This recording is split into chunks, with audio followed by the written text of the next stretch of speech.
Hello friends, तो आज हम एक रीजनिंग का क्वेश्चन करने वाले हैं जो ऑर्डर एंड रैंकिंग चैप्टर से है।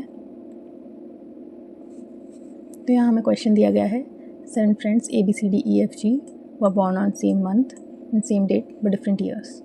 2 of them were born in same year. मतलब 2 हमारे इक्वल एज के हैं। C is older than E, तो C is older than E। G is older than E but younger than D। D से younger है G but older भी है। No two person इधर ओल्डर देन E और younger than E has same age, यानी कि C से older कोई भी इक्वल साइन नहीं आएगा एंड E से यंगर भी हमारा इक्वल साइन नहीं आएगा। D's age is equal to combined age of C and A। C और A की एज को जब हम ऐड करेंगे तो D की एज हमें पता लग जाएगी। इसका मतलब ये है कि D की एज C और A से ज़्यादा है। Neither A nor B's age is equal to any other person, तो A के साथ हमारे इक्वल का साइन नहीं आ सकता है एंड B के साथ भी हमारे इक्वल का साइन नहीं आ सकता है। Number of person older than C is equals to the number of person younger than E। C से ओल्डर जो पर्सन हैं वो इक्वल हैं E से यंगर नंबर ऑफ पर्सनस के। No one was born between A and B। A and B के बीच में कोई भी बॉन्ड नहीं हुआ है, तो A और B हमारे साथ में रहेंगे। Number of person born between E and F is even prime number, तो E एंड F के बीच में जो नंबर ऑफ पर्सनस हैं वो 2 है, क्योंकि हमारा 2 ही एक इवन प्राइम नंबर होता है। तो यहाँ हमारी 6 स्पेसेस बनेंगी, भले हमारे 7 पर्सनस हैं, क्योंकि एक जगह पे हमारा इक्वल का साइन आएगा तो वहाँ पे 2 पर्सनस आ जाएंगे।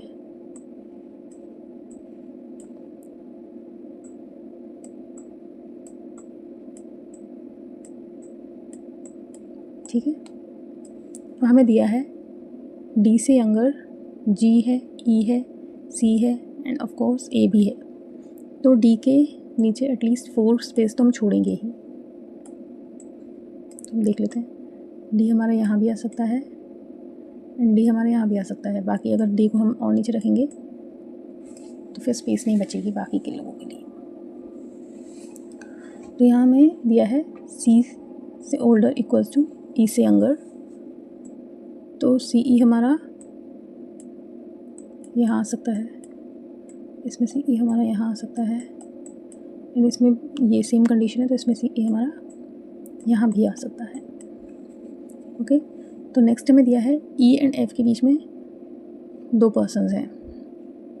अब इसमें E एंड F के लिए 2 पर्सनस तो बिल्कुल नहीं बन सकते हैं। अगर हम यहाँ 2 पर्सनस रखते हैं तो बन सकता है, तो यहाँ हमें इक्वल का साइन रखना पड़ेगा एंड यहाँ पे 2 पर्सनस को रखना पड़ेगा एंड यहाँ पर E से नीचे इक्वल का साइन हो नहीं सकता है एंड C से ऊपर भी इक्वल का साइन नहीं हो सकता है। तो यहाँ तो बिल्कुल भी F की जगह बची नहीं रही है एंड यहाँ भी हमारा E से नीचे इक्वल का साइन नहीं आ सकता है, तो 2 पर्सनस नहीं सेट हो सकते हैं। तो यहाँ हमारे एक कंडीशन में हो सकते हैं, अगर हम यहाँ पे इक्वल रख दें जो कि C के ऊपर भी नहीं है, C से ओल्डर भी नहीं है, तो हम यहाँ पे F को रख सकते हैं। इस कंडीशन में अब हम AB को नहीं रख सकते हैं, क्योंकि AB को हमें साथ में रखना है और कंसेक्यूटिव ईयर्स पे, और इनके साथ इक्वल का साइन नहीं आना चाहिए, तो यहाँ पे AB नहीं आ सकता है। तो A भी हमारा इस कंडीशन में आ सकता है, बट हमें A और B की फ़िक्स पोजीशन नहीं पता है, तो हम इसको और में रख लेते हैं। हमारा केवल और केवल G ही बचा, तो वो यहाँ आ जाएगा। तो हमारा क्वेश्चन हो गया है। अब हम इसको क्वेश्चंस कर लेते हैं। Which is the youngest among all friends, तो यंगेस्ट हमें क्लियर नहीं है A है या B है, तो हम E पे टिक कर देंगे। Who among is the eldest, eldest कौन है? एल्डेस्ट हमारा D है। And next question, who among the given person have same age, तो सेम एज यानी कि इक्वल साइन वाले हैं हमारे C and G, C and G। तो हम आंसर चेक कर लेते हैं। DF